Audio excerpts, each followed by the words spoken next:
Walter Scott, say his name. Walter Scott, say his name. Walter Scott, say his name. Walter Scott, won't you say his name? Jermaine Reed, say his name. Jermaine Reed, say his name. Jermaine Reed, say his name. Jermaine Reed, won't you say his name? Philip White, say his name. Philip White, say his name. Philip White, say his name. Philip White, won't you say his name? Say his name. Say his name. Say his name. Say his name. Say his name. Say his name. Say his name. Say his name.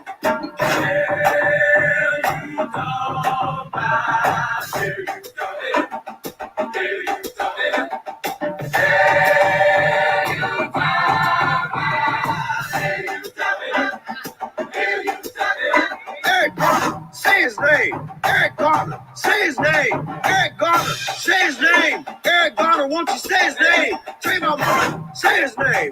Trayvon Martin, say his name. Trayvon Martin, say his name. Trayvon Martin, won't you say his name? Sean Bell, say his name. Sean Bell, say his name. Sean Bell, say his name. Sean Bell, won't you say his name? Say his name. Say his name. Say his name. Say his name. Say his name. Say his name. Say his name. Won't you say his name?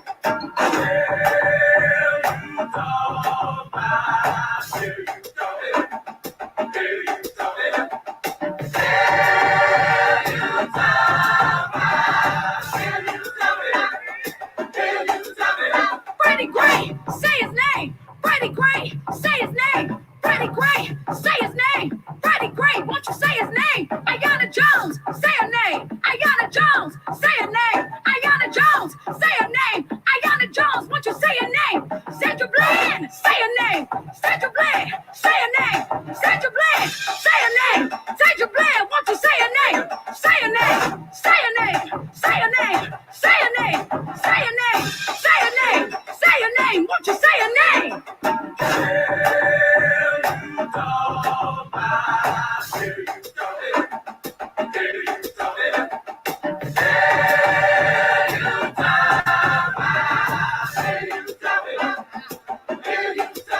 Kimani Gray, say his name. Kimani Gray, say his name. Kimani Gray, say his name. Kimani Gray, won't you say his name? John Crawford, say his name. John Crawford, say his name. John Crawford, say his name. John Crawford, won't you say his name? Michael Brown, say his name. Michael Brown, say his name. Michael Brown, say his name. Michael Brown, won't you say his name? Say his name. Say his name. Say his name. Say his name. Say his name. Say his name. Say his name. Won't you say his name?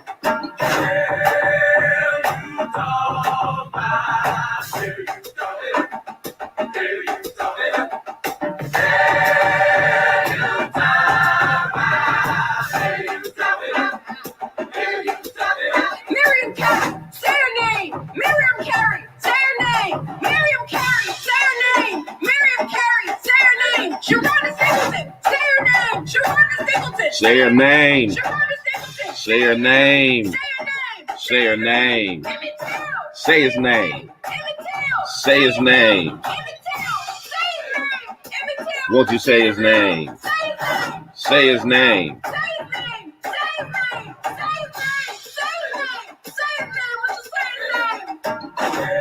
90.7 WTCC. Good morning. Welcome to the Spoken Word. I'm your host, Bishop Talbert Swan II. And as usual, we'll be telling it like it is through cultural idioms and nuances that shape the order, ethos, and chaos of the African American experience. Words have their own vitality. They shape their own context for interpreting social and spiritual reality. The spoken word contains the power to reshape the landscape of society. It is 5 minutes past the hour of 9 a.m. And, you know, have you ever had one of those weeks where you just had so much that you wanted to talk about and you know you don't have the time to deal with it that you really need? I missed my last Thursday night live So I think I'm going to have to incorporate it on this week to try to get in everything. You got things that you want to and you need to talk about right now. And then as you're talking about them, other things pop up.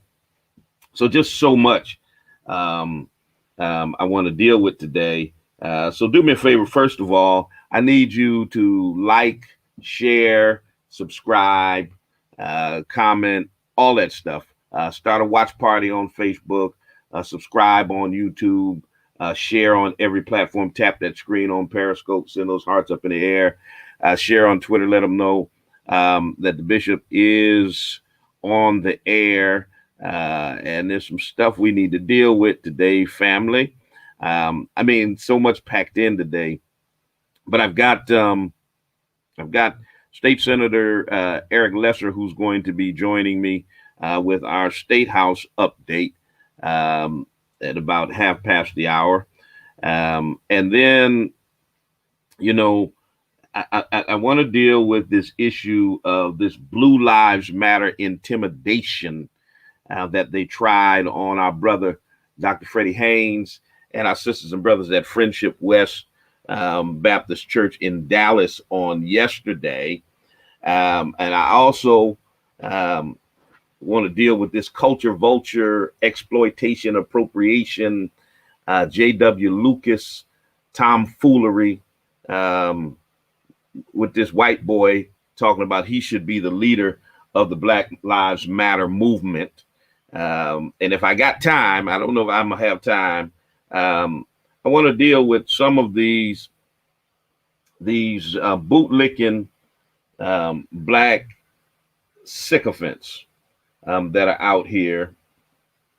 The Uncle Ruckus Club members is what I want to call them, who make a name for themselves, popularize themselves among racist, conservative white folks by talking smack about black people. And you got your usual suspects, your Candace Owenses and all of those of the world. But then you got this younger crew, your C.J. Pearsons and your Christian Walker, the son of Herschel Walker, this younger crew, you know, who half white, half black, but want to talk bad about their black side. And I guess they really need an experience with the popo or somebody to remind them that they're still an N-word in America to finally get the point or come to grips with the nation that we live in. So a whole lot of stuff I want to talk about. So what I need you to do, once again, I need you to rep your city, rep your town. Tell me where you're coming in from. I'd love to know where you're watching from. If you're watching me on social media, where you're listening from. If you're listening live over the air, love to know where you're coming in from. Like, share, subscribe, all that stuff. Let them know that the bishop is on the air. Don't you go nowhere. We're going to be right back. We're going to be right back.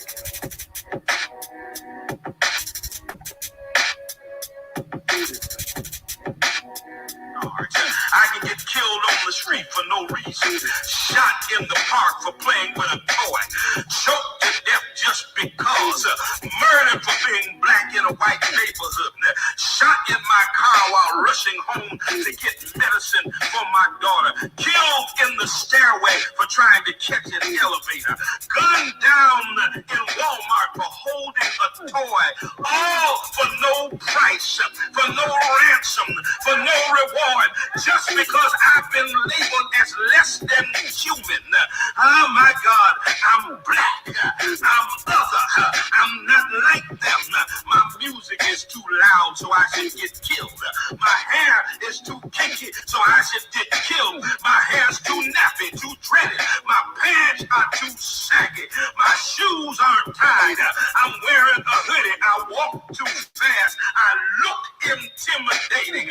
I'm a threat, a menace, a societal scourge, a community casualty, a neighborhood nuisance. I can't win. I can't get a job. I can't get a raise. I can't get a promotion. I can't find no respect. I can't get the benefit of the doubt. I can't make ends meet. Can't breathe. What do I do when I can't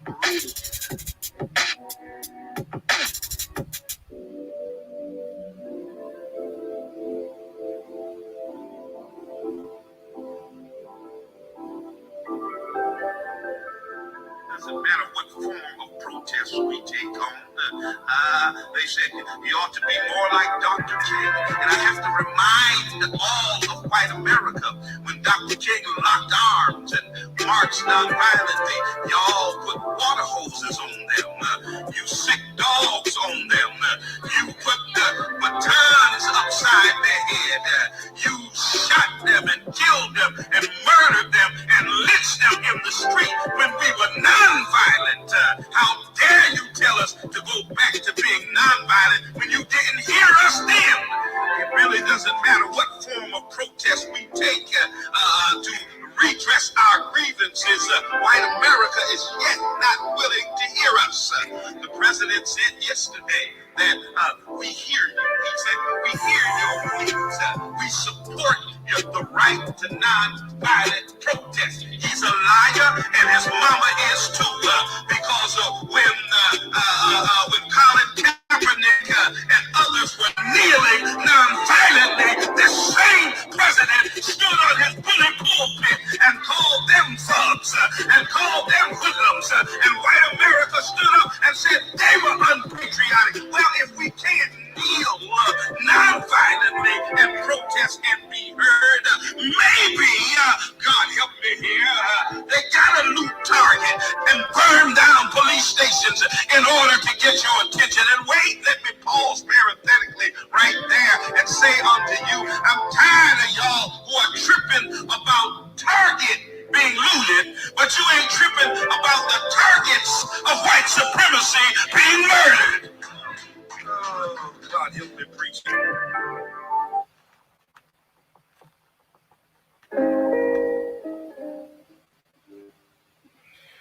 All right, 90.7 WTCC.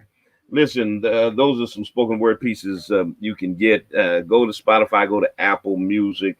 It's called We Still Can't Breathe. It's by me, Bishop Talbert Swan, the second. Go on wherever you stream or purchase music. It's about a 5 or 6 set EP.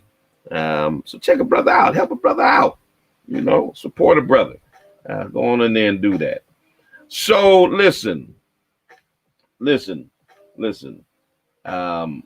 You know, for so long,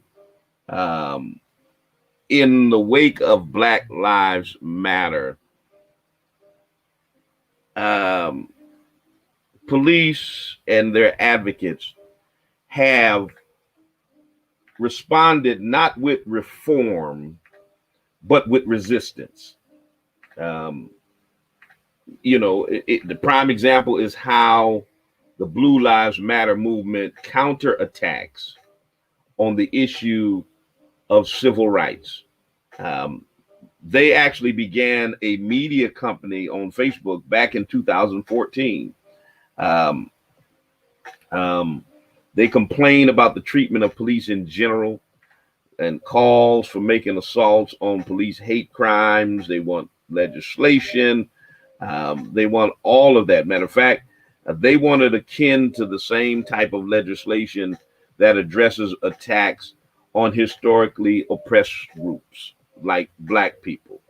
They want the same protections that Jewish people or folks based on sexual orientation, etc. They want that for police. They want making assaulting police officers or perceived assaults on police officers a hate crime, a civil rights violation. I mean, we already get prosecuted for any attacks against police, but they want additional legislation. They want to put themselves on par as those in an oppressed community. That's what they want. That's what they've been pushing for. And in light of any time, you know, there is civil unrest around actions of the police, such as what has happened in the wake of the murders of Ahmaud Arbery, Breonna Taylor, George Floyd. They push back. They start the Blue Lives Matter rally, all lives matter, blue lives matter, all that kind of stuff. And here's the question that I have. Because someone asked me, the other day, well, Bishop, what is your problem with all lives matter? I don't have a problem with all lives matter. But by definition, all lives can't matter if Black lives don't matter, because Black lives are part of all lives. My problem is with the inability of white folks to define all. They have a problem defining all. They don't know what all means. They think all means all white folks. See, that's the problem that we have. We don't have a problem with all lives matter, and Black folk have never had a problem with that. We've never tripped on everybody's life mattering. It's been y'all tripping on whether or not our lives actually matter. That's what the problem is. You don't believe me? You wrote in your founding documents, we hold these truths to be self-evident, that all men are created equal. Yet you had enslaved Africans as chattel. You own them like a horse or a cow or a chicken, while you wrote all men are created equal. So you didn't know what the definition of all was from the founding of America. You've never known what all actually meant. You promulgated an allegiance to a flag that's supposed to represent freedom, justice, and equality. One nation under God, with liberty and justice for all. Yet you've never given justice to all, because y'all don't know what all means. Y'all think all means all white people. So we don't have a problem with all lives matter. We got a problem with y'all definition of all, because y'all definition of all has never included Black. So we had to take Black and specifically say Black lives matter, because Black lives have never been included in y'all all lives. So let's just keep it a buck. So whenever we start talking about all lives matter, they start tripping. So they went to our brother, Dr. Freddie Haynes, and incidentally, put a pin in your calendar. We can't go to Chez Joseph and enjoy each other next month like we normally would do for our annual NAACP Freedom Fund dinner. But we're going to have a virtual Freedom Fund symposium on September 17th. We still are soliciting your financial support at a minimum of the cost of your membership, but the information is out there this week on what we're asking you for. But the symposium, you'll register for that, will feature our award presentations. It will feature a presentation by Admitech on prostate cancer, some other presentations, and we'll still have our keynote speaker, who happens to be Dr. Freddie Haynes. And yesterday, the Blue Lives Matter movement decided they were going to roll up on his campus at his church in his parking lot, 1,000 deep, with Trump signs and Confederate flags, and do some Blue Lives Matter stuff out in Oak Cliff, a part of Dallas, Texas. Predominantly black hood, predominantly black church. A black church that has Black Lives Matter emblazoned on the church. We got us one too. Thank you, my brother Benjamin. If you go by Spring of Hope, you'll see draped from the church a huge sign that says Black Lives Matter. Dr. Haynes on Friendship West has Black Lives Matter on his church. You're going to roll up on a church that says Black Lives Matter in the age of George Floyd, in the age of Breonna Taylor and Ahmaud Arbery, with Confederate flags and Trump signs in a black neighborhood. That was nothing but an attempt at intimidation. And before I get the senator on, let me show you this video clip. Those of you who are listening on radio, you'll be able to hear it. Those of you that are streaming, you'll be able to see it.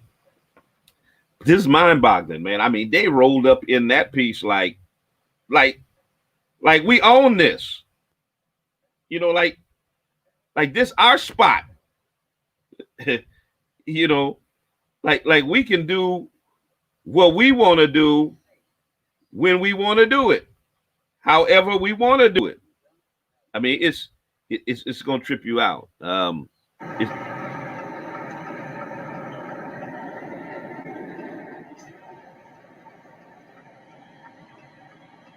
Y'all out here today. What's going on? Back to blue. Back to blue. Oh, y'all cops out here? No. We support it. Oh, okay. That's part of the defund. But I wasn't afraid to let them up in there. Hey, what you think about all this in your parking lot, man? You know about it? No. You approve of it? What do you think? I don't think you did. So this is not right, huh? We have a defunding function here at 4 o'clock. Y'all wasn't allowed. There's got to be at least 1,000 of y'all out here at least, huh? We heard Or more? 3? Yeah, they're still coming in. They're still coming. They're all back up. Oh, okay. My name is. I can't remember. It was not approved by me. There's no way I'd go down with this. This is the day of George Floyd and all of our brothers and sisters getting shot. I spoke to one of They your wrong, pastors. okay? We need to talk to your staff. We're about to leave them. Good. Bikers, we got the North Texas Jeep Club. Okay. We got the TRC, which is Texas Ram Club, which Yeah. is pickups, Yeah. trucks, independent hot rod company. Okay. Independent motorcycle. Anybody who supports law Good. enforcement. Yep. This is wrong, Pastor. This is wrong. You're wrong on this one. All the took over your damn parking lot. Appreciate it. Okay.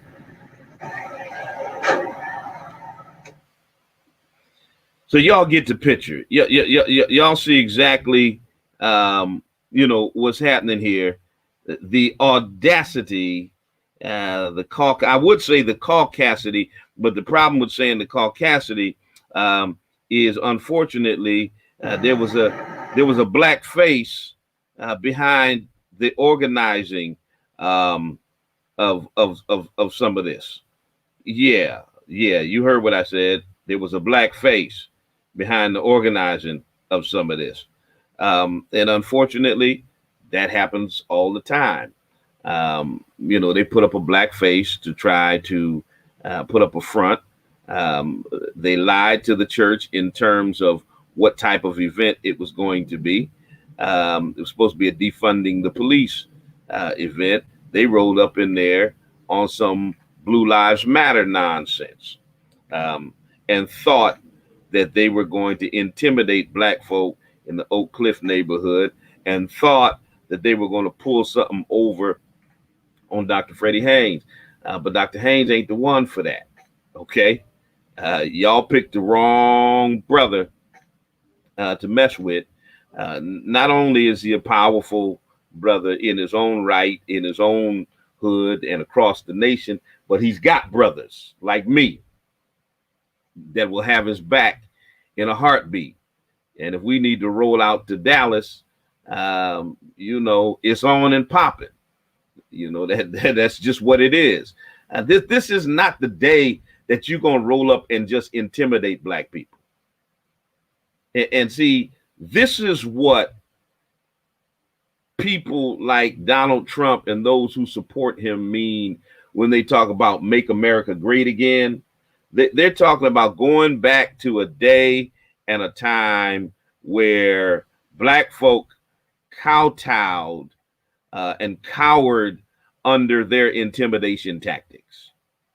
That's what they want. They want the day of us being afraid to look them in the eye and yes, a boss and no, a boss in them. Them days are long gone. Those days are over. This ain't grandma's civil rights movement. This ain't great grandma's Mississippi. This ain't what that is.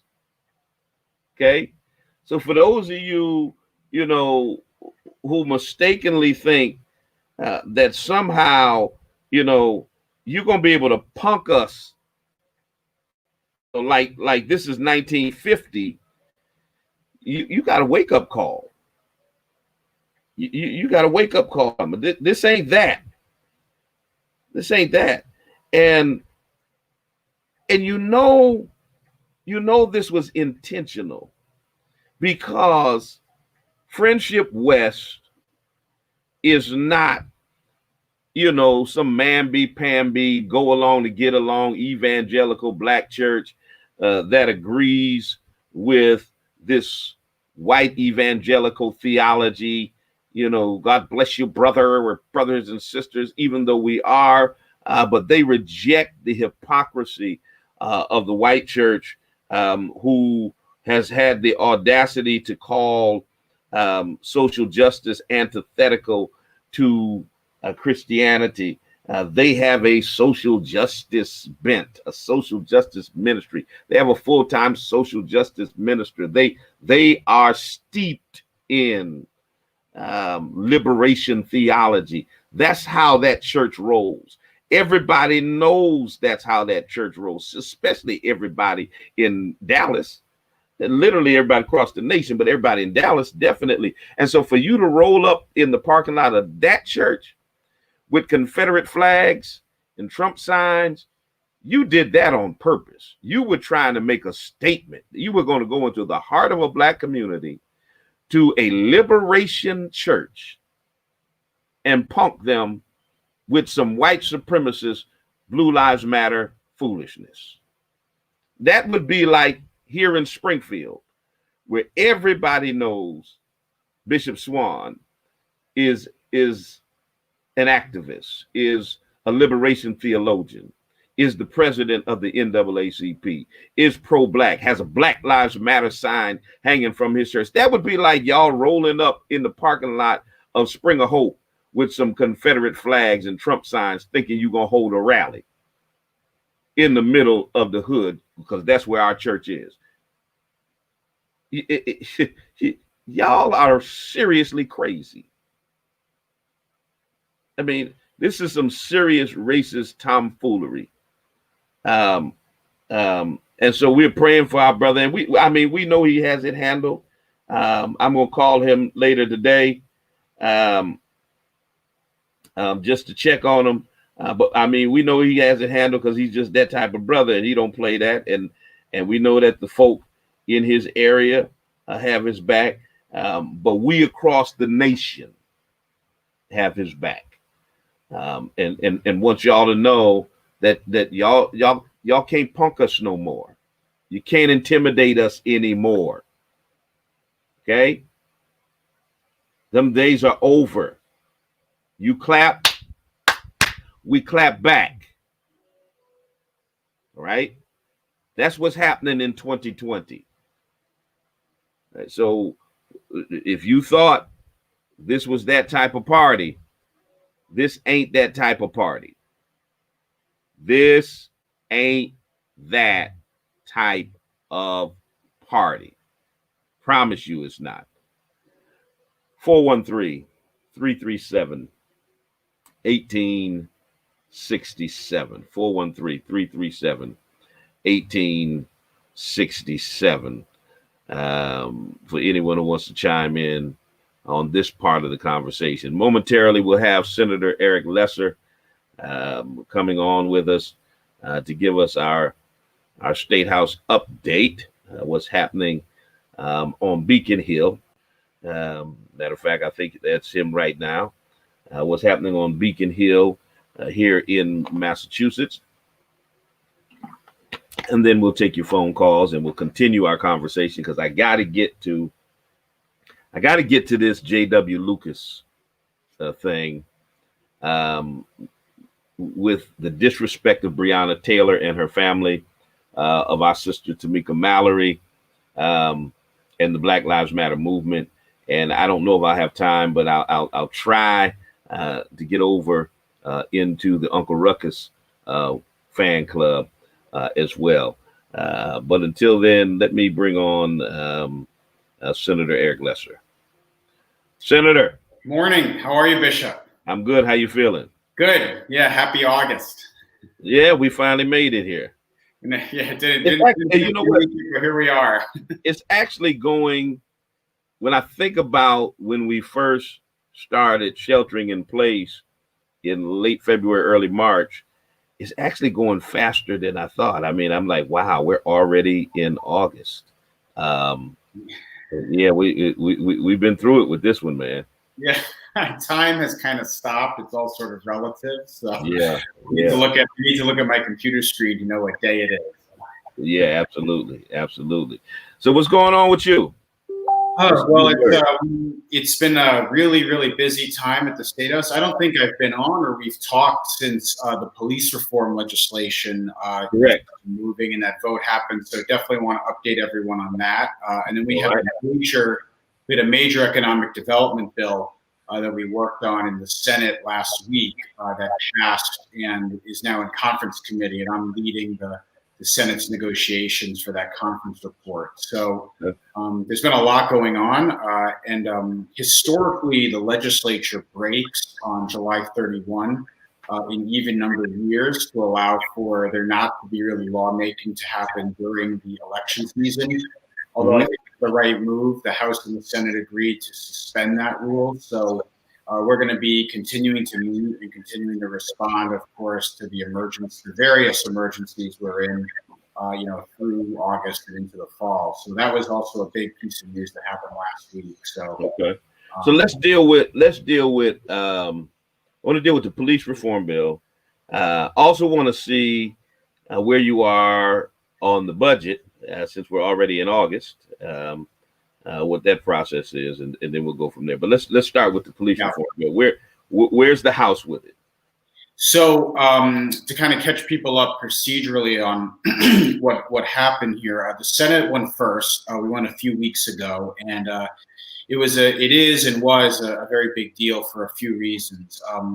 First, there's a relatively in Massachusetts at least a relatively non-controversial element, which is setting up what's called a post system or a statewide credentialing system for all police in the state. And I think it's interesting, Bishop, barbers need licenses, hairstylists need licenses, doctors, lawyers, insurance salesmen need licenses, mechanics need professional licenses. But one profession in our state that did not require a statewide professional standard were police officers. And so one of the biggest pieces of this bill would be creating a new statewide certification process for officers. Very importantly, that body would also be able to take complaints, because one of the things we've seen, and we've seen it in Springfield, we've seen it really everywhere, is the local authorities are often, for a variety of reasons, either not able to or not willing to take complaints on discipline and then to investigate them. So what this new body would do is it would take that process out of the local community and standardize it across the state. So somebody's certification could be revoked if an investigation happens and it's found that they violated rules and procedures. Frankly, this is the same thing that happens with a lawyer. If a lawyer does something improper, the Bar Association. If a doctor does something improper, you go to the medical board. So the idea here is trying to standardize that. That is, and I want to underscore that. It's huge in the sense that, case in point, in Springfield, we've been fighting ever since the Finance Control Board abolished the police commission and established the Office of the Police Commissioner with a complaint review board that has no statutory authority. We've been asking for real civilian review of the police, to no avail. Even though the city council has passed an ordinance, the mayor refuses to comply with it. And so we're kind of in a place where the city council now has to seek legal redress against the mayor in order to implement an ordinance that is currently on the books. Under this provision, police officers that a police commissioner or a department fails to deal with um, properly in terms of discipline can be dealt with on the state level if there are infractions against a certification. Right. Like you said, like same thing with a doctor or with a lawyer or any other professional. It's mind-boggling to me. My son is a barber. It took more time for my son to be trained to get his barber's license than it does to be trained to become a police officer. Now, a police officer carries a firearm and literally holds your life or death in their hands. And it takes less time for them to be trained than for him to cut my hair. That's a problem in and of itself. But the fact that they don't have to be certified, like other professionals, is also problematic. Yeah, exactly. And I think, just to continue with an analogy like that, right? So take the barber example. Let's say a barber works at a barbershop, and let's say something happens that shouldn't happen with a customer. The customer goes to the barbershop, and let's say the barbershop either ignores it or tells them to get lost or doesn't take the complaint seriously. That customer can still go to the statewide licensing board and issue a complaint. Now, that doesn't mean automatically something happens, but it means at a minimum that board does an investigation. And part of the reason you have that system is it protects the profession, right? So you now know when you go to a barber that barber is following standards that every barber in the state follows. Same with a doctor, same with a lawyer. So frankly, in many respects, this is something I think police really in the long term should want because going to lift the whole profession, and it's going to improve the quality of the profession for everyone. So, no, I think that comparison is right. There were a few other kind of big things, but just to kind of fast forward to where the most controversy was really around this issue of qualified immunity, which gets a lot of coverage in the media, but I think Bishop is really misunderstood. What we're trying to do here with qualified immunity is to just narrowly open the door for the most extreme violations of rights to seek an audience in front of a judge. That's really what this is about. The way the doctrine works, and it's a judge-made doctrine, I point out, is that it basically bars any claim at all against any officer, really no matter what they may have done, being considered. And I don't think that that's just. So what we wanted to do in the Senate is we included a provision to change it to a reasonableness standard. The officer would basically be protected if they were acting in a reasonable way and if they had a reasonable expectation that what the conduct they were doing was legal. If not, there would be an ability for somebody to sue and have their rights be vindicated. So, but the vitriol and frankly just the intensity of opposition that we've had from just that relatively modest change, it has been pretty eye-opening. I was participating in a conference with the Senate president and some representatives of the community and the police, and I mean their opposition to touching qualified immunity was extremely intense, and it's something that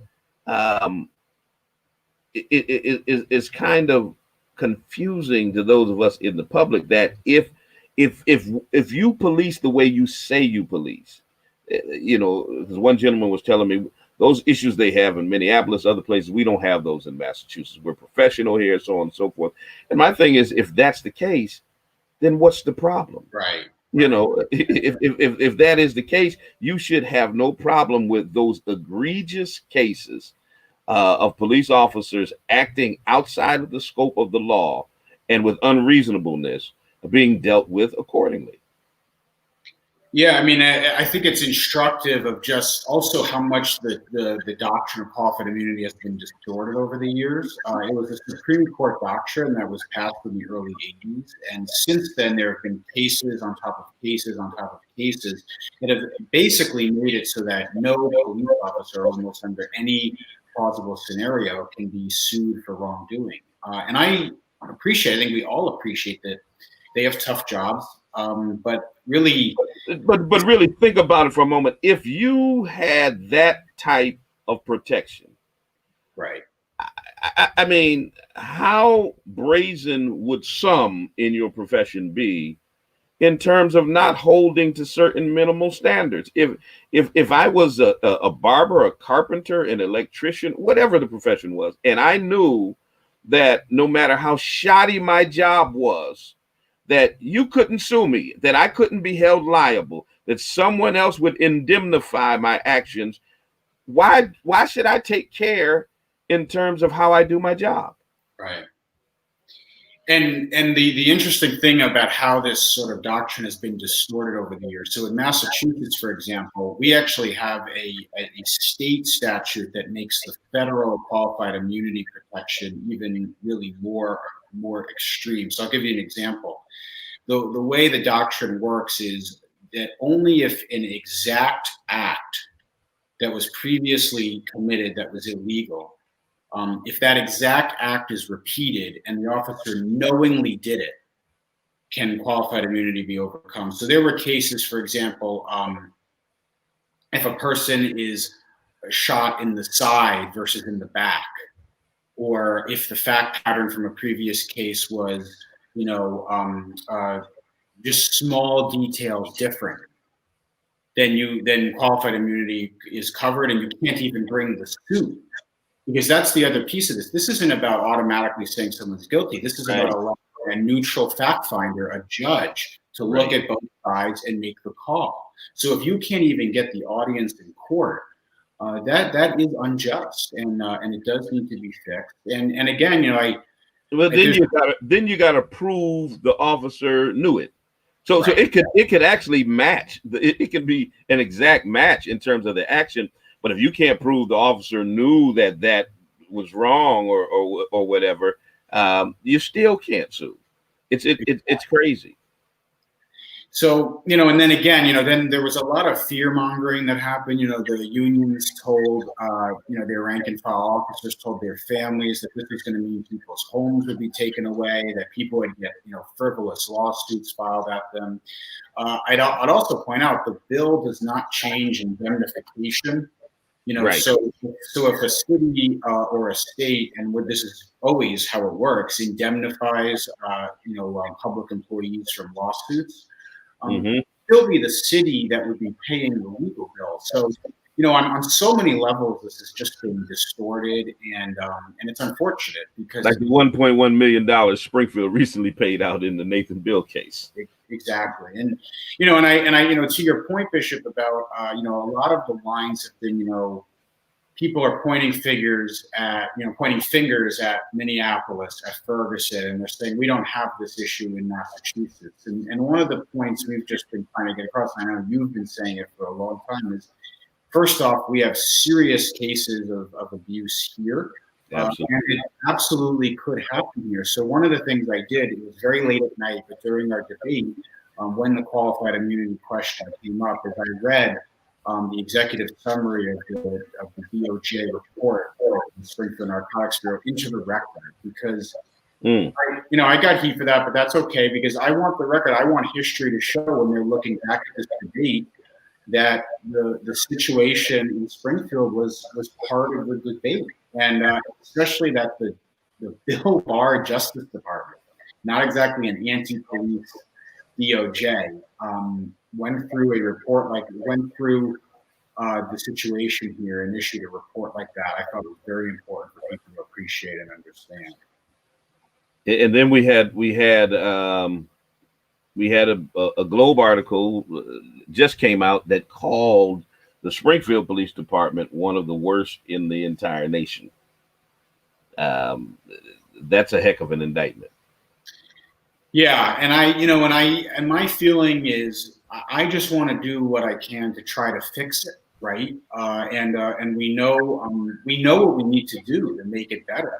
We need to improve accountability. We need to adjust these qualified immunity protections for the worst offenders. We need more resources for community policing and social supports, and it can get better. I mean, one example is Camden, New Jersey, right, where they actually completely reformed and rebuilt their police department, and now have one of the highest neighborhood and community approval ratings anywhere in the country, and crime went down. So, and there's some serious defunding efforts, voluntary defunding efforts that are going on by municipalities all over the nation. Right. So, I think, it can feel a little hopeless sometimes, when we see just how daunting these challenges are. But I think step by step, we know what we need to do. We need this reform to get passed. This reform is going to allow a lot of changes. Another item that our bill includes is allowing the Attorney General to do what's called pattern and practice investigations. Yeah. So on a federal level, the federal Department of Justice has that power already, but they have 50 states to keep track of, and a whole nother subject. But the Trump administration and others have totally defunded and really kind of declawed those agencies. But on a state level, we could give that authority to the state attorney general to take a look at the more than 300 police departments we have here in Massachusetts and make some changes on a state level. So there's a lot in this that I really do think will make a big difference, but we do have to get it over the finish line. So where is it now in the process? So the Senate completed its version last week. The House, or 2 weeks ago, I believe, the House finished its version. So there is a conference committee. Our own Carlos Gonzalez from Western Mass was on that conference committee. So we're all watching that really closely. There was a hope that by July 31, we were going to get to an agreement. July 31, of course, came and went. So we're still waiting for those 6 members of the conference committee to come back with the basically the compromise version between the House and the Senate. Then it'll go back to each chamber to vote on. Then it goes to the governor. I think something that will be interesting to watch is what elements will the governor approve and what might he not approve of. So he has the ability to pick and choose what elements of the bill to approve and not. So we have line item veto in Massachusetts, which is different than the federal government. In the federal government, the president either vetoes the whole bill or approves the whole bill. So interestingly also, for people really into the sausage making here, the vote in the House was not veto proof. It was not a 2/3 majority. So the governor is actually going to play a very important role in the sense that if he vetoes elements that don't enjoy a 2/3 majority, that veto is going to stand and the law will be blocked. So, really high stakes negotiations happening, but really one of the most important reforms. If this went through, Massachusetts would have really one of the most progressive policing reform statutes in the whole country. Wow. What's happening with the state budget? Fiscal year is technically started as of July 1st. We know that we've been in somewhat of a holding pattern in terms of this COVID and waiting to see what funds are going to come down from the feds and all of that. So kind of bring us up to speed on that. Yeah. So July 1 is when the new fiscal year started. Normally there's a multi-month, and you know it well, Bishop, because we've talked about it and you've been involved in this for a long time, but there's usually a kind of multi-month process starting usually around March, leading up to that July 1 date, where a budget is put together first, and the governor proposes one, then the House goes, then the Senate, and then they're reconciled by July. Of course, that was all put on hold because of coronavirus. And what we did was for the month of July, we passed what's called a 1/12 budget. So we basically kept everything as is for 1 month, frankly, to buy us some time to get a better sense of what the federal aid would be and also what the economy would do and what the virus would do. We got through that 1/12, and just last week it was announced in a new arrangement, and I support this deal between the House, the Senate, and the governor. We all agreed that we would do a 3-month budget through October 31. So we will have level funding of state operations for August, September, and October through October 31. But what we will do is we will hold harmless local aid, which is very important for Springfield. A huge portion of Springfield's budget is local aid, for example. So that is going to be there's going to be no cuts. It's not going to go up, but it's just going to stay as it was. And then for Chapter 70, which is our school aid, we're going to keep that level, but increase $110 million for inflation. So there will be a modest increase in inflation for the next 3 months, but otherwise stay level. The reason we're doing this is because there are still huge question marks. The single biggest question mark is probably the federal support. We still don't know what's going to come from the federal government. The HEROES Act that the U.S. House passed was going to provide billions to Massachusetts that would really help avoid cuts. So we don't know what's going to happen with the virus and what impact that will have on the budget. And we don't know yet the full impact of all of the economic change, including the unemployment rate being so high, what that's going to do to the state budget. Which is what, about 25% here? In Springfield, I believe it's almost 26%. Statewide, it's a little bit over 17%. I mean, this is depression level unemployment. Absolutely. I don't think, frankly, and this connects to and I'll send you, for your listeners, I'll send you the speech I gave on the bill that I wrote on we called it the Endure Act, which was about the economic stimulus plan that we need. I'm not sure that there's frankly been enough focus on the economic crisis that we're in and that our communities are in. Just an example, Bishop, for tipped workers, which are predominantly, Black and brown workers in restaurants, tourism industry, hospitality workers, there's been an 80% decline in incomes. And 40% of hourly workers in the state have seen their jobs lost. 40%. Mm. This is, I think, something that people are not fully understanding. And I think now that the CARES Act has run out, and we haven't seen the federal government really step up, we are facing a true economic emergency, and I don't think the state is doing enough. Yeah, absolutely. Tough times that we're living in, for sure.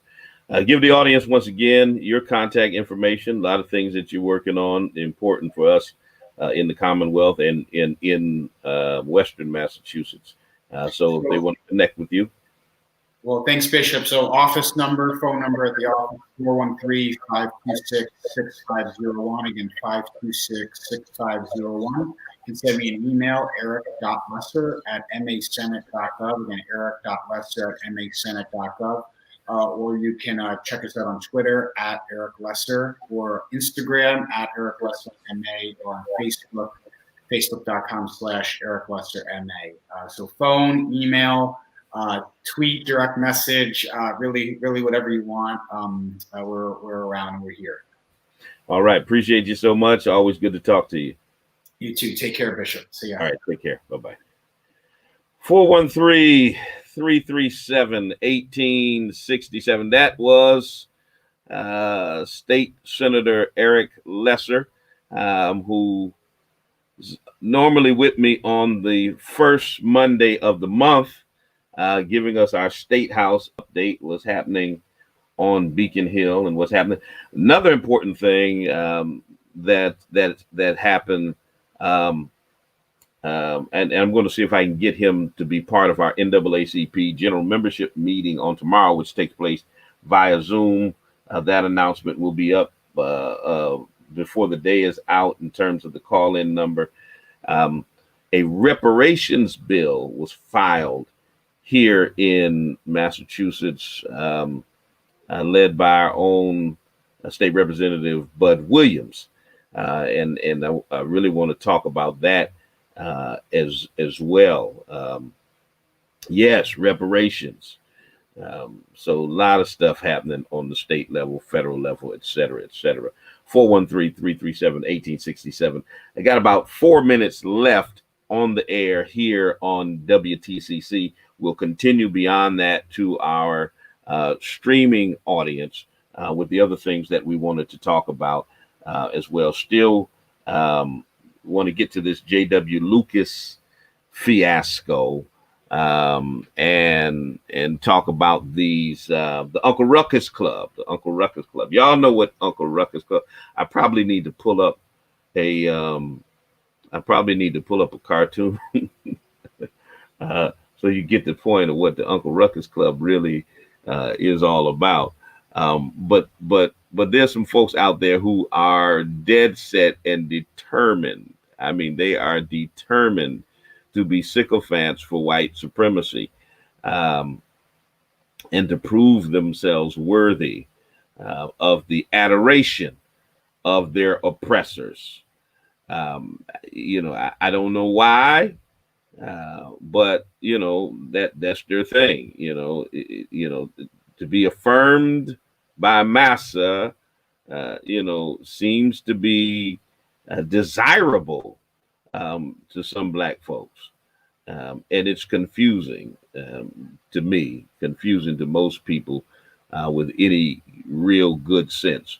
But listen, let me make a couple announcements before we transition out of the spoken word. Once again, remember now, the NAACP Freedom Fund will not be held as we normally have it as a gala banquet at the Chez Joseph, and we've purposely kept our event at Chez Joseph because it's black owned. Just thought I'd throw that in there. But we will be having a symposium, a virtual symposium with our awards, with our a presentation on prostate cancer by Admitech, and a keynote address by the Reverend Dr. Frederick Douglass Haynes III. Those of you who were there when I had him a few years ago, you already know. I had him on my Bishop's Barbecue. He opened up my Bishop's Barbecue as well. So you want to be a part of that. Tomorrow at 6 p.m., NAACP virtual general membership meeting. Look on our Facebook page. Watch out for it. You'll see the meeting ID number and all of that.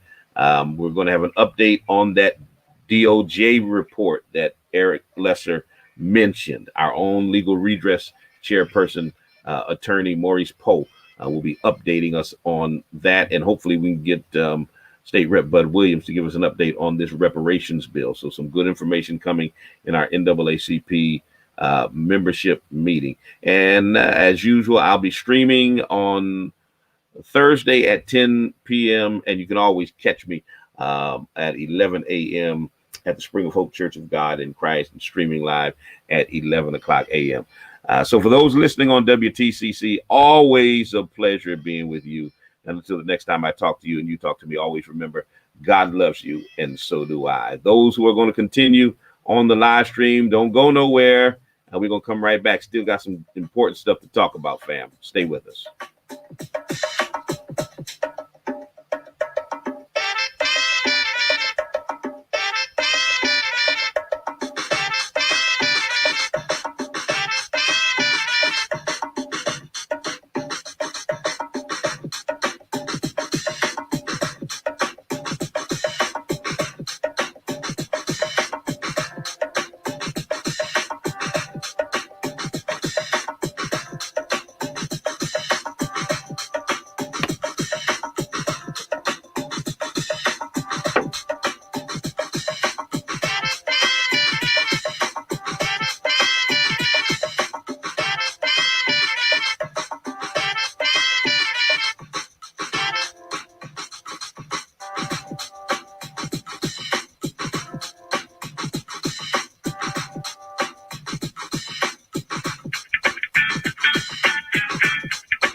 All right.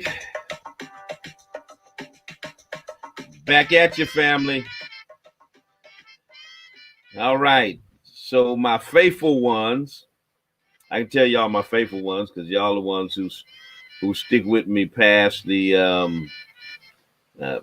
time that we're on WTCC. And of course, you know, I appreciate my WTCC listening audience, faithful audience that's been literally with me for 20 years. And so never take them for granted. But I know y'all roll with me, those on social media. So tell somebody, listen, we're gonna get into this. We're gonna get into this. So there's this phone lines are open, by the way. Anything that's been talked about thus far, that love to talk to you about it. 413-337-1867.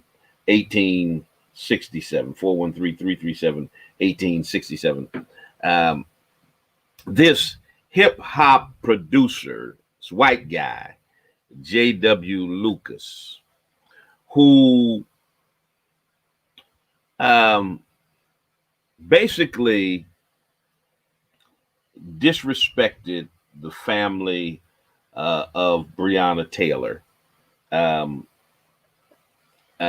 spreading lies and misinformation about her murder, basically saying she deserved to die. Now, he will tell you, I said she didn't deserve to die.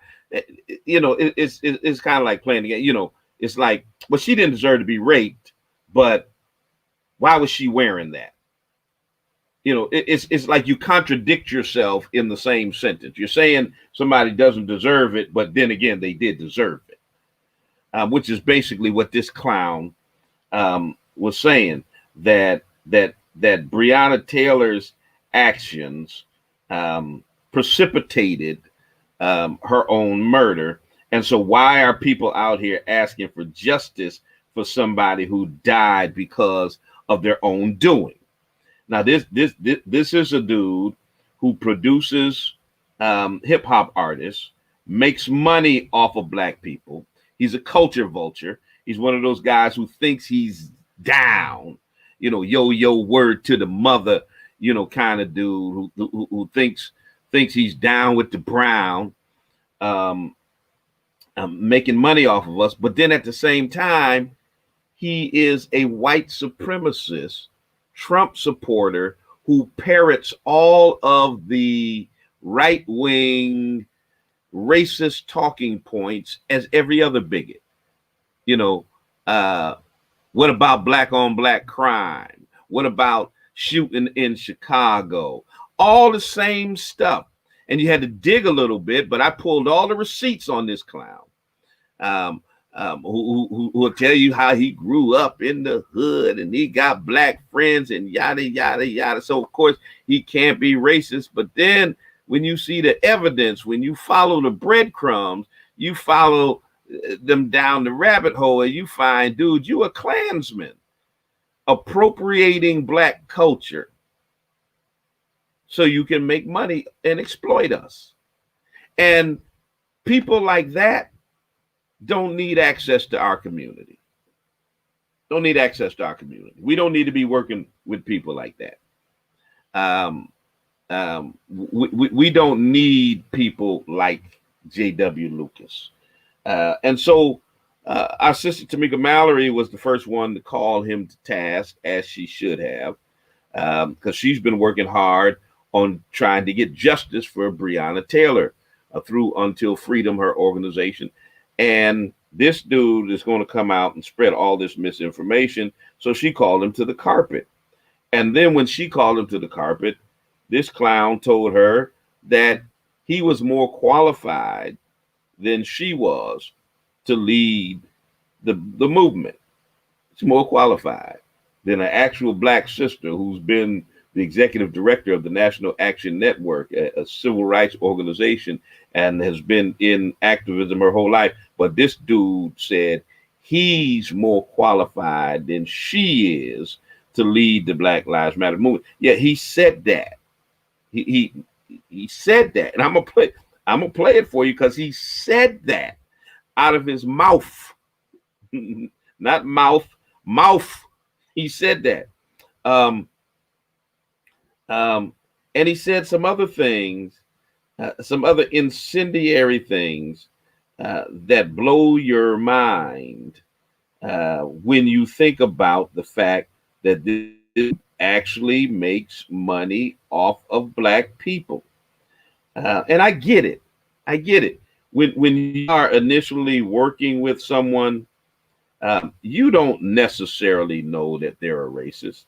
You haven't done that level of an interview where you know, kind of screen all of their commentary, try to get into their head about their thoughts and all of that.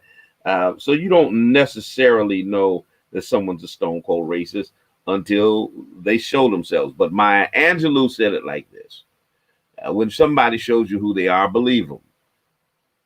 Believe them. And J.W. Lucas has showed us who he is, and we ought to believe who he is. And here's the thing. Here's the thing. As usual, what they all do is once they've been busted out, they become so appalled about being called a racist. They start hyperventilating and the whole nine. I can't be a racist. You know, I work with black people. I make beats for y'all. You know, I can't be racist. And they deny their racism, even though it's front and center in our face. Like, dude, we know what a racist is. We don't need you to tell us you're not a racist. We know when you're a racist. So here's some of the things that this dude had the nerve to be saying about our dear departed sister, Breonna Taylor. You know, and it's like, you got to wonder, dude, you produce black people. You should understand what this season means for us.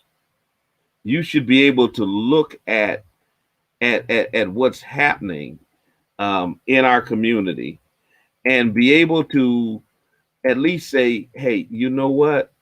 There's a lot of stuff going on around this Breonna Taylor, demands for justice, et cetera, et cetera. Maybe, just maybe, I might not want to put my foot in my mouth and say the stuff I'm fitting to say. But he didn't have the frame of mind, the frame of reference. I mean, he didn't have the cognitive sense to say, you know what, I'm not going to get into the weeds like that. But this dude actually came out and asked the question. Here's the question he asked: why is the world asking for justice for Breonna Taylor? Of course, she didn't have to lose her life. She shouldn't have lost her life. But do you realize she was involved with multiple drug dealers who were using her house as a trap spot?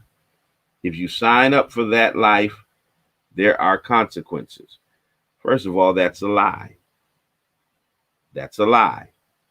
That's just a lie. It's just not true. But he didn't care if it was true or not. You know, he was going to read into what the lies that the police told, all of that stuff, and he was just going to go there.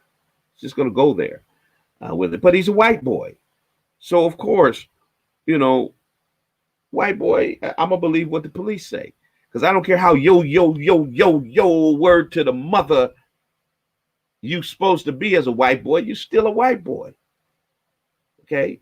And you don't experience what we experience. Your proximity to blackness does not make you black. Having black friends don't make you black, okay? Having a black girlfriend don't make you black. None of that stuff makes you black. The only thing that makes you black is being black. Period. Um, um, and so of course this guy is going to say ignorant stuff like this because he don't know no better. He's a white boy. At the end of the day, I don't care if he is making beats. I don't care how many hip hop artists he hangs out with or produces for. He's a white boy. Okay, and that's the frame of reference, you know, that he comes from. You know, bottom line. And so he didn't stop there. He kept going with it. That's the problem. When folks were telling him to shut up, when Sister Tamika was correcting him and trying to get him to understand that he didn't know what the hell he was talking about, he kept on talking, kept on going. So next thing you know, this dude says this case is being sensationalized for political purposes and it's corrupt. The officers were fired on while doing their jobs. Her house was being used as a trap house. And yet people are demanding for humans' lives to end. My intent is out of love and progression. So the police were just doing their job. Kenny Walker, her fiance, fired on the cops. So that meant she should have died. So when they serve a no-knock warrant, when Kenny Walker doesn't know who's entering into his home and they've not identified themselves as police, and he, as a licensed gun owner, gets his gun out and fires a warning shot, right, to protect his family, he's wrong, and the police didn't have the right to murder somebody. This is what this J.W. Lucas clown is saying. This is what this clown is saying. Okay. I got all the receipts now. I'm gonna play the foolishness that he said to Sister Tamika, but I want you to hear his own words. So when he comes back and tells you he's not racist and all that kind of stuff, you have a full understanding of who he is. He's a straight up white supremacist, period. This is what J.W. Lucas says. He says, she was not murdered.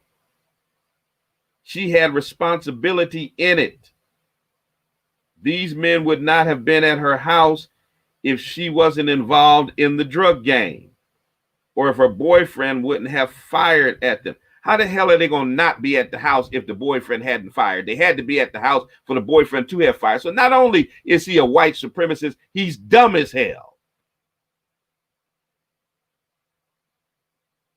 She lost her life because she was involved in the drug game. That's a lie. That's a straight up lie. Okay? These are the lies that this Lucas clown is telling on Breonna Taylor. Not only did he say these incendiary, vicious, racist lies, disrespecting the memory of our sister Breonna Taylor, disrespecting her mother and her family, he has a history of saying racist tomfoolery about black people. Okay? Don't y'all let his culture appropriating self, don't let his backwards hat and his baggy clothes and his trying to act like he's down with the hip hop culture fool y'all. He's a white supremacist. This guy, here's his words. Imagine if Thomas Sowell, who is infamous right-wing black pundit, writer, author, who says crazy stuff about black people. He's a white supremacy apologist. Okay, a much more polished version of the Candace Owenses of the world. And so he says, imagine if Thomas Sowell were at the forefront. So now he wants to tell black people who should be their leaders. And your leaders should be these right-wing, sycophantic black Uncle Ruckuses who parrot white supremacy talking points about the black community. Not the leaders that you pick, not the Tamika Mallorys or the Talbert Swans or the Freddie Hayneses or not people like us. Thomas Sowell ought to be at the forefront. And he says, imagine how much progression would emerge. We have to silence those who spread misinformation, silence those who are sensationalists, those who have personal gain in mind. Then he does hashtag BLM, Black Lives Matter. So he's throwing salt on the Black Lives Matter movement. The same movement that this cracker says he ought to lead, that he should be a leader in. Think about it. Think about it. I'm reading his words. These are J.W. Lucas's words. I ain't putting words in his mouth.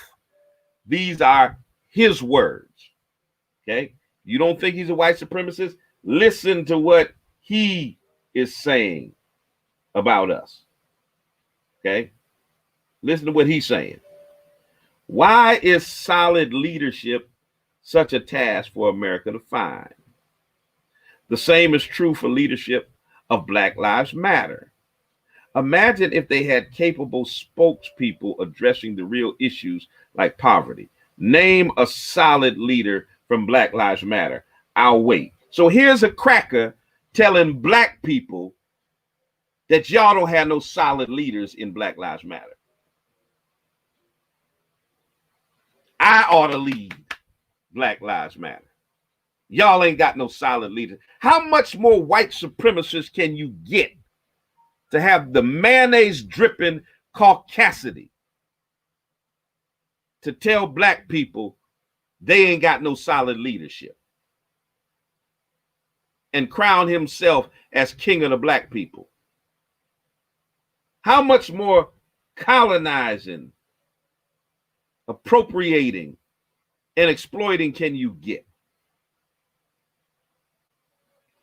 This is what this clown is saying to us, to black people.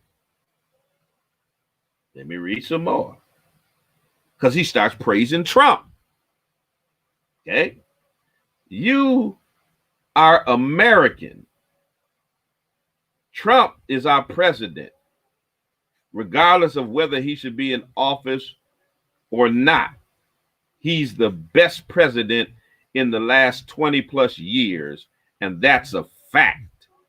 Has done more for blacks than Obama did. Trump is the best president in the last 20 years. This is J.W. Lucas, yo word to the mother, I'm the best producer. I done more for black culture than everybody. These are his. Well, let me play this clown. So maybe some of you who haven't heard of him or aren't familiar with what's been going on, let me play what this clown. Let me play this clown's conversation with Sister Tamika. I think you need to hear it, so you kind of really get the bravado and the bull manure that this guy is spitting out at the same time, because he should be the leader of the Black Lives Matter movement, according to him. Extremely racist for a white man to try to tell black people what we are doing, where we need to go, what our issues are. That is part of the gated institutional narrative. Tamika, I should be a leader in the Black Lives Matter movement because I'm more capable than you. I'm more capable. Really? Right. Yes, I am. You know what? Here's what you don't understand the nature of reality. Tamika, do you understand cooperative and competitive game theory? Tamika, do you understand? Please answer this. Tamika, do you understand the difference between competitive and cooperative game theory? Do you understand the difference?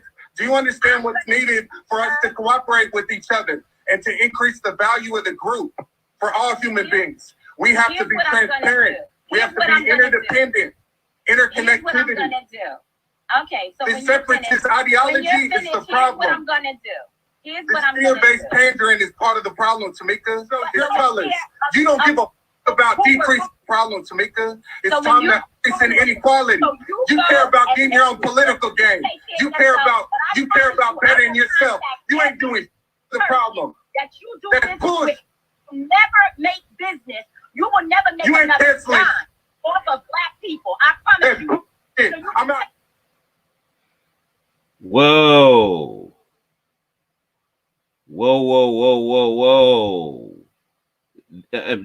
Did y'all catch that? I mean, do I need to play that again? Did y'all catch that clown say that he should be the leader of the Black Lives Matter movement? Y'all caught that, right? I mean, he ain't even black, but he should be the leader of Black Lives Matter. This dude really said that. I mean, I want y'all gotta get the gist of that. He declared himself as king of the black people. Now, at the same time, this is what I need y'all to pay attention to. At the same time, this dude is naming himself as king of the Black Lives Matter movement, more qualified than Tamika and others.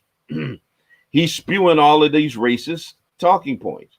He's calling Trump the best thing that happened since sliced bread, the best leader the country has had in 20 years.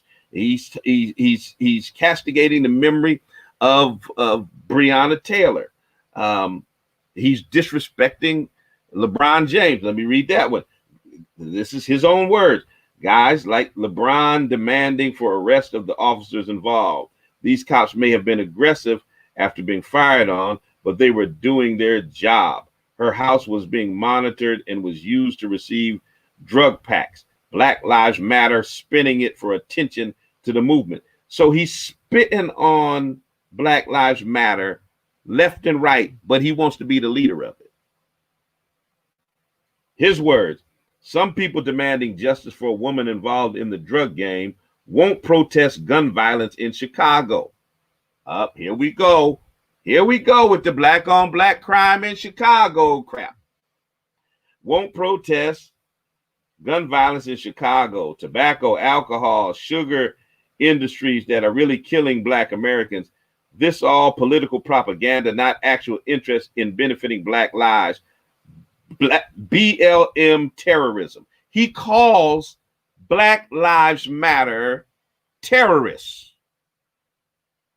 This is what this Hellman's Hellion, this miracle whip wonder, this salty saltine is saying about black people and about Black Lives Matter. That we don't care about black people getting shot in Chicago, yada, yada, yada, yada. We only care when cops kill black people. And Black Lives Matter is a bunch of terrorists and stuff. But I, King Kong white boy, should be the leader of Black Lives Matter. This is what J.W. Lucas, this is why, see, I'm not even into cancel culture, but this mayonnaise marauding white boy need to be canceled. Should not one black artist be working with this boy? Straight up. Straight up. These are his words. These are his words. Let's go on. I got more. See, I pulled the receipts on this clown. This ain't hearsay. This ain't, because see what he tried to do, he tried to backpedal, give half-hearted apologies, non-apology apologies. I was new to Twitter, the 280 character. That ain't got nothing, the character limit ain't got nothing to do with what you said, because you said plenty over plenty of tweets. And you meant what you said. And the only reason why you're trying to backpedal now is you're thinking about the money that you're going to lose, because we canceling your mayonnaise behind.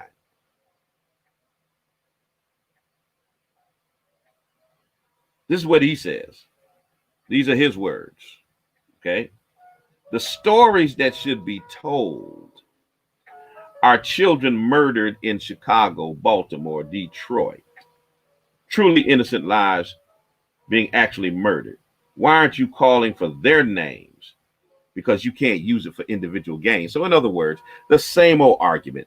Every time we talk about state-sanctioned violence against black bodies, every time we talk about the extrajudicial murder of innocent, unarmed black people by police, some crusty cracker pulls this out of their behind. Okay? They pull this, what about Chicago, Baltimore, Detroit, out there behind as a counter argument to our legitimate calls for redress against our grievance of state-sanctioned violence.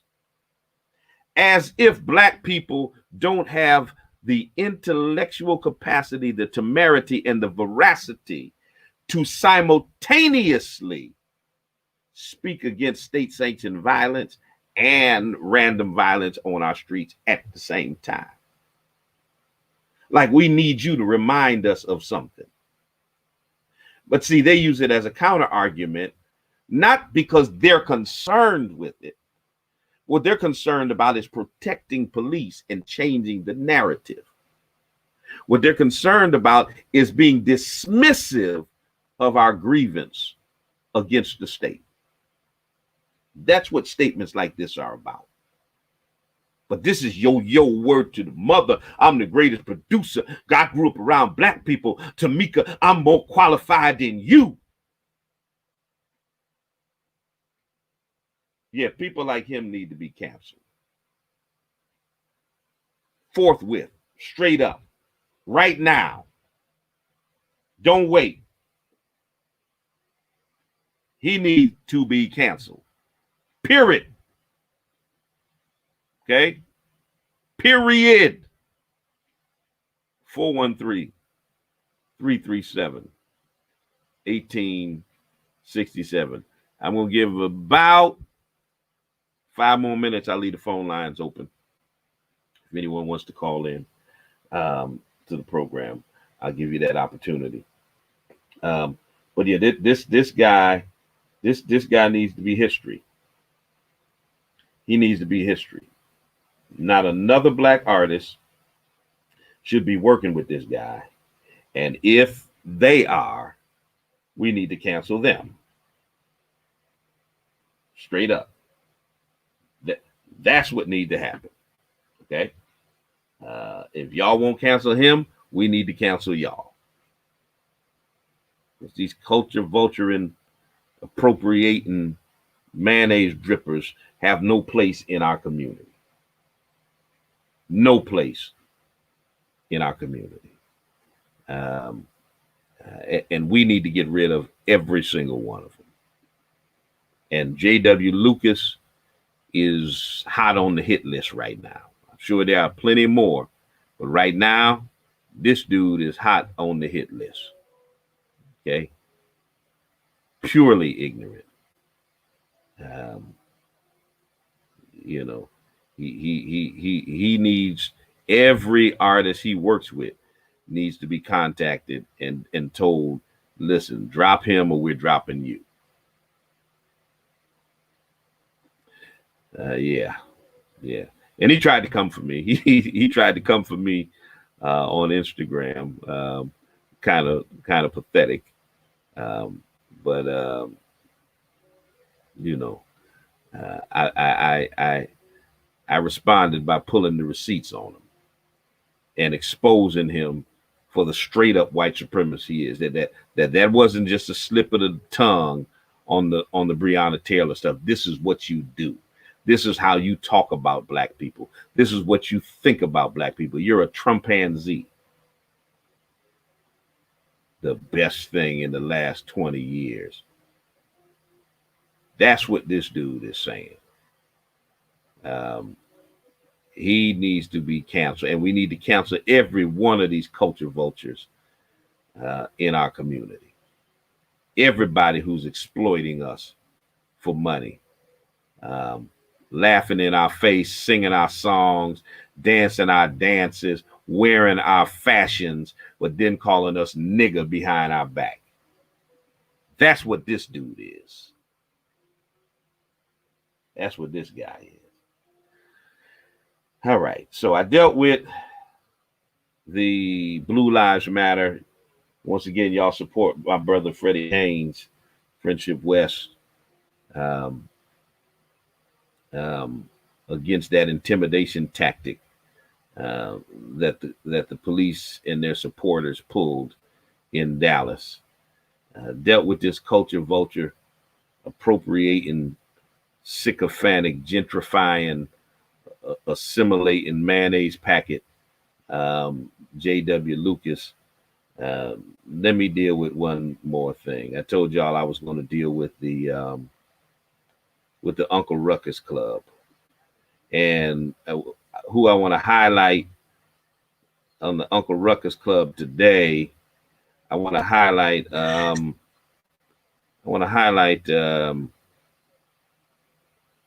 Christian Walker, the son of football great Herschel Walker. Of course, you all know Herschel was married to a white woman for about 17 years. They're divorced. They have one son, Christian, who doesn't realize his daddy is black because he spends all his time talking about black men, disrespecting black men. So obviously he resents the black male side of himself. And he fully embraces the white part of himself. So he makes all of these crazy videos and posts and stuff, disrespecting black men. And of course, white folk love him for it. You know, he gets it from his daddy because his daddy is a sycophant, Trump supporting clown who goes around talking down to black people. And that's their stick. That's their game, you know. And here's the deal. It's an easy game. I mean, it's not difficult to do. Listen, I can blow up 10 times if I decided to sell my people out. I can go from 157,000 followers to 1 million followers in a week if I say I had an epiphany and Donald Trump is the Messiah and black people need to worry about crime in the inner city and not police killings and yada yada. If I parroted those white supremacist talking points, I would blow up to 1 million quickly. I'd have book deals. I'd have television deals, punditry deals. You know, I'd be on Fox with Candace Owens and on all the venues and all of that stuff. This is the game with these clowns, with your Brandon Tatums, your Christian Walkers, your C.W. Pearsons, your Candace Owenses, your Diamond and Silk, your Terrence Williams. This is their game. If I talk bad about black people, suck the derriere with a straw of white supremacy, it's good for my bottom line. It's good for my pocketbook. It's good for my exposure. It's good for my access.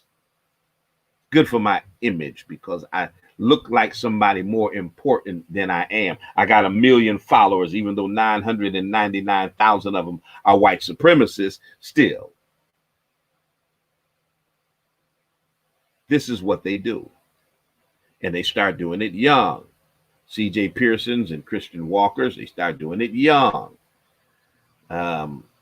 And this guy came up with all of the usual talking points about black men not being there for your babies and yada, yada, yada. And of course, you know, listen, there's legitimacy to a certain extent in some of the conversations, but I'm not going to let you take them out of context.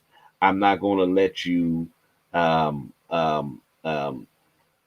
twist statistics to make it seem that black men are worse than they are. I'm not going to let you do that to make it seem like black males are the problem and that their white counterparts are not a problem. I ain't going to do that. I'm not going to. I'm going to be the first one to challenge black men to do what's right. I've done that my whole life. I got 5 sons. Why would I not challenge black men to do what's right? 5 sons, 2 grandsons. Of course, I want black men to do what's right. And my black male sons have done what's right. I've never had to visit a jail. Never had to visit a jail. All right? Never had to go down somewhere because they were in trouble somewhere. Responsible men. My 3 adult ones are excellent fathers, homeowners, educated, have careers. I've got 2 here at home. One is a junior in college, seeking an architecture degree. He's a member of my fraternity, Iota Phi Theta, okay? And I got a 13-year-old brilliant honor roll student. All right. I know a thing or two about raising black men. And I'm not going to let you sit up here and paint us with some broad brush and act like we're the scourge of society. Let me play what this little clown said, and then I'll come back with my commentary and then get off the program. But this is crazy. Listen to this clown right here.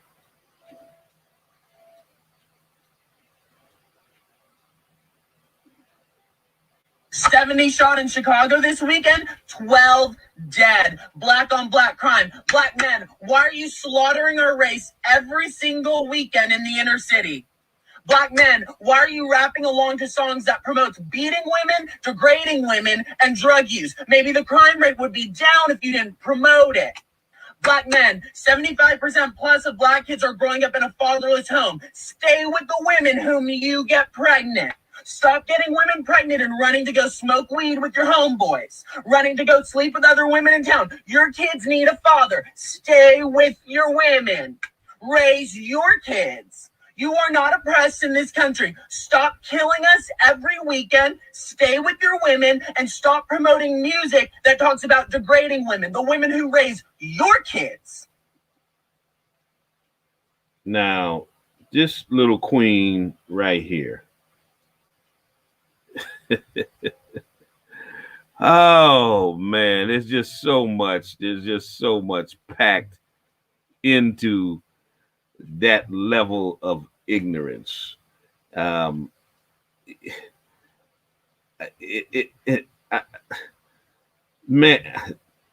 okay, where do I start? First of all, the oxymoronic nature of you being a biracial gay Republican dude who thinks that conservative bigots like you is crazy in and of itself. They don't like your gayness, they don't like your blackness or your half blackness because you sure don't think you're black. But let's not deal with that. Let's deal with the substance of what he was trying to say. Let the record speak for itself. You talked about 70 shot in Chicago, 12 dead. 4,500 women were raped last week by white men. You didn't say nothing about that. It's a statistical fact that 13% of women who are raped at some point attempt suicide. Of course, some of those suicide attempts are successful. So you count up the dead bodies of white women who committed suicide as a result of being raped by white men, and the body count of that alone. See, you got to connect dots. See, when you talk about homicides, you talk about directly taking someone's life, shooting, killing, stabbing someone. You don't count someone who committed suicide because of the trauma inflicted upon them, because of what you did to them. You don't count that as a homicide. But if you just count alone the 13% of women who attempt suicide or commit suicide as a result of being raped by white men, that body count alone supersedes all of the people black people killed in America. So since you want to talk numbers and who's responsible for death in America, it ain't black men. Let's just keep it real. Okay? 121 white people were murdered, directly murdered by other white people last week. Every week, on average, 121 white people are killed by white people. Every week. Every week. Stop talking to me about Chicago, when 121 white folks are being killed by white folks every week. Don't tell me what happened this weekend in Chicago. Okay? 89% of all white people that are murdered by white people. It's about proximity. Black people don't kill black people at any higher rates than white people kill white people. So let's just keep it a buck. Then he talked about the women on welfare because you don't take care of your kids and yada yada. 54% of everybody on welfare are white women. White women get more food stamps than everybody. White women get more aid to needy families than everybody. White people, okay, uneducated white people are the largest class of people lifted out of poverty by so-called entitlement programs than any other demographic in America. But this little queen is sitting around here talking about black men. Black men. Boy, if you don't sit down somewhere, you want to talk about deadbeat fathers. 60% of deadbeat fathers are white men. Okay? You go look in your post office at the most wanted deadbeat daddy list. It's white dudes who don't take care of their kids. Them white women on welfare got babies by white dudes. Okay? And let's see. This is how they play with numbers. So what they tell you is 70% black homes are headed by single mothers. Sound good, right? Nice little fluffy, alarming statistic. What they don't tell you is how they come to that number.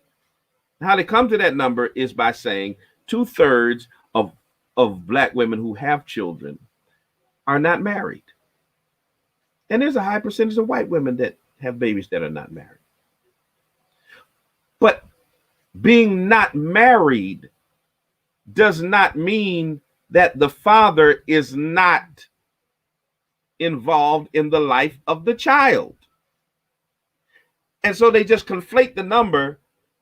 2/3 of black homes don't got a daddy. That's a lie. That's a lie. Nearly 60% of black men live in the home with their children, whether they're married to the mother or not. You all do realize there are a bunch of couples who live together who ain't married. That does happen in America.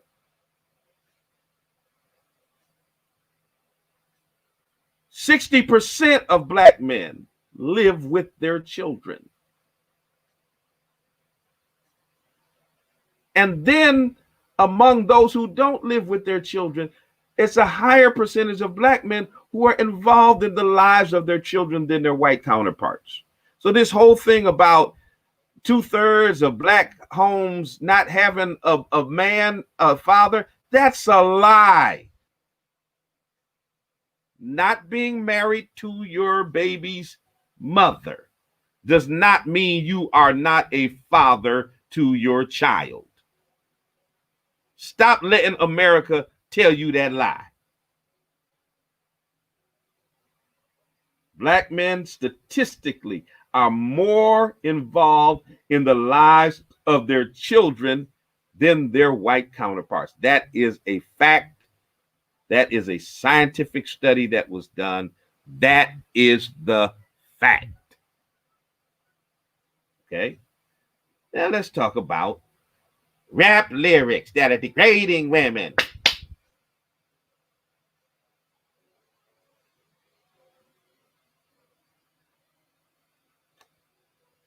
Acid rock, heavy metal, pop music, all utilize degrading and violent lyrics, glorify violence, inspire deviant behavior far more than hip hop. Far more than hip hop. But here's the thing I need to get to, because I'm tired of folk scapegoating hip hop all the time. Scapegoating hip hop for and using it as an excuse for violence and fatherless homes and this and that. Look. Before there was a hip or a hop, okay? Before it started as an underground music venture in the South Bronx, before the first widely commercialized hip hop record busted on the scene in the late 70s by the Sugar Hill Gang, before any of that happened, white folk were lynching black people, murdering black people, raping black people, brutalizing black people, dehumanizing black people, all of that before there was ever hip hop. So y'all just cut that tomfoolery out. White men were taking enslaved black men, using them to breed other slaves. Okay, taking the big black buck, mating him with a black woman to get her pregnant, and then selling off the child or the child and the mother, but not letting them stay together as a family. Long before there was hip hop, the disintegration of a neutralized black family, the penchant for black men to be used as sexual tools for breeding. That didn't start with black men leaving their baby mama or not taking care of their child. That started with white men using them to breed. That culture started on the plantation. Learn your history, Christian, before you jump on social media. If you're happy and you know it, clap your hands. Making yourself look like a fool. Understand the history of something first. Black men. Boy, if you don't realize that you're a black man, I know your mama white. I know you're in touch with your whiteness. I get it. Embrace your culture, boy. But you out there in Beverly Hills, going to UCLA, living your best life, one day you gonna wake up. Somebody gonna let you know you a nigga like the rest of us. And I don't mean that because I'm defining myself that way. I'm defining myself in the eyes of the dominant culture. And you somehow think your whiteness that you get from your mama exempts you from how they see the rest of us. You think that because you jump on social media and talk bad about black people, it exempts you from the rest of us. You're going to have your wake-up call one day. I promise you that. But that's what the Uncle Ruckus Club does. They think that somehow, some way, their proximity to whiteness exempts them from the black experience, exempts them from the stereotypes that the dominant culture extols upon black people, exempts them from being thought about in the same way that other black people are thought about by the dominant white culture. This boy think that somehow, some way, he is above us. He's above us. I mean, you see a young black man sitting there clapping his hands, talking about black men. Like, boy, what the hell you think you are? I mean, what in the entire hell do you think you are? Because if you don't know, you're going to find out one day. I promise you that. You're going to find out one day exactly who you is. Exactly. The one drop rule, truth does matter. He gonna find out who he is. Oh boy. I'm telling you, man. It's crazy. Crazy out here. All right. Let me transition on out of here. I've been on a little bit longer than I'm supposed to be. I'm supposed to be in a Zoom meeting with the heads of Massachusetts clergy at this time.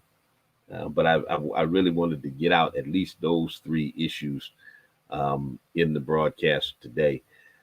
So listen, Thursday, once again, I'll be streaming live at 10 p.m. 10 p.m. Also, I will once again want to announce the Freedom Fund Symposium for the Greater Springfield NAACP, September 17th. Put a pin in there. 6 to 7 social hours, 7 o'clock is our symposium.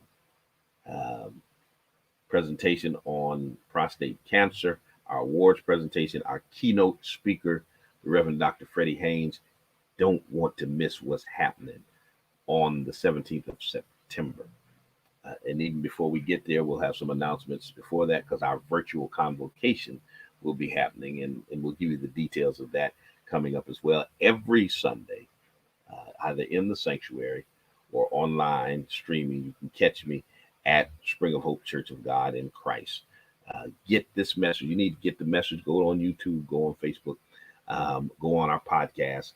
Get the message from this past Sunday. It was entitled, "It's Time to Change the Narrative." I think you're going to be blessed by that message. And then on tomorrow, look on the NAACP, Greater Springfield NAACP Facebook page momentarily, and you'll get the announcement, the Zoom number, all of that information about tomorrow's meeting. We'll be getting an update on the Department of Justice report about the Narcotics Bureau in the city of Springfield, an update about the reparations bill that was filed here in Massachusetts. So some good information you definitely want to have at the NAACP meeting. All right, I think I've exhausted my agenda for the day. Hit me up on social media. If you're not liking me somewhere, you need to be there on Twitter, on Periscope, on Facebook, on Instagram. Well, they say Trump gonna ban TikTok, but whatever. Go there too, wherever. Check me out. All right, y'all. Love your family. Until the next time I talk to you and you talk to me, always remember, God loves you, and so do I.